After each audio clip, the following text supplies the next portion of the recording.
affects how you, your family, and your friends live, and it affects your life, your school life, and your work life.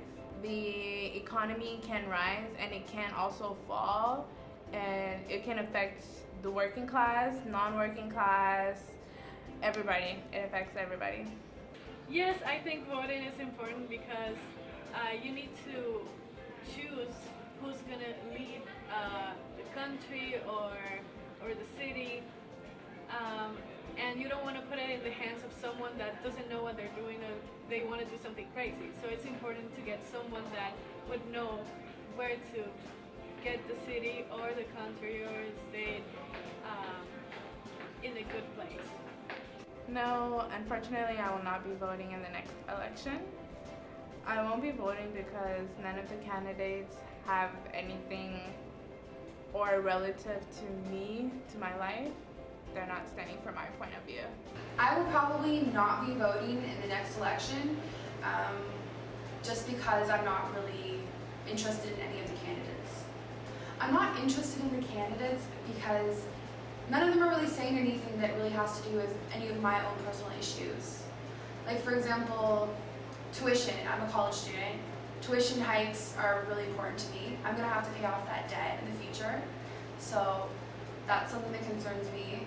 Also, TTC service. They're talking about the expansion of the TTC service, but they're not really talking so much as maintaining it and making the current service better to meet my needs because I use them on a regular basis. Why I think young people are not voting is because the candidates mostly talk about adult issues, not young adult issues, as in tuition, jobs for us, our financial security after we're done school, and whatnot. I think young people don't feel the need to vote because maybe they feel like they're in a good place right now. They don't really care. Like, if there was something going on that was affecting them like really bad, I think they would go and vote.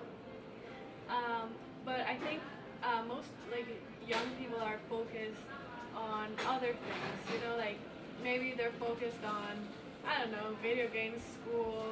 I don't think many young people are like looking at politics and like reading the news as older people do sometimes.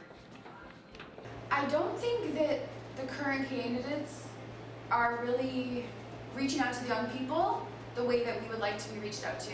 Like, if they were to use social media more, like Facebook, Twitter, the places where we go to on a regular basis, I think we'd be more willing to hear them out and more interested in what they have to say.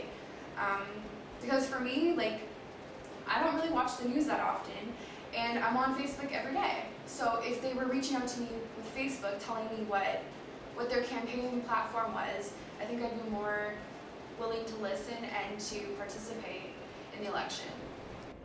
By actually doing more than going up to a screen as what I'm doing right now and just talking to them, they can go to these institutions, these post-secondary institutions, ask what's their problem, government financing for schools. They can help pitch in with the help of taxes and whatnot, and also create more part-time jobs for us so that we're not as dependent on the government, on other people's money, and we're more dependent on us.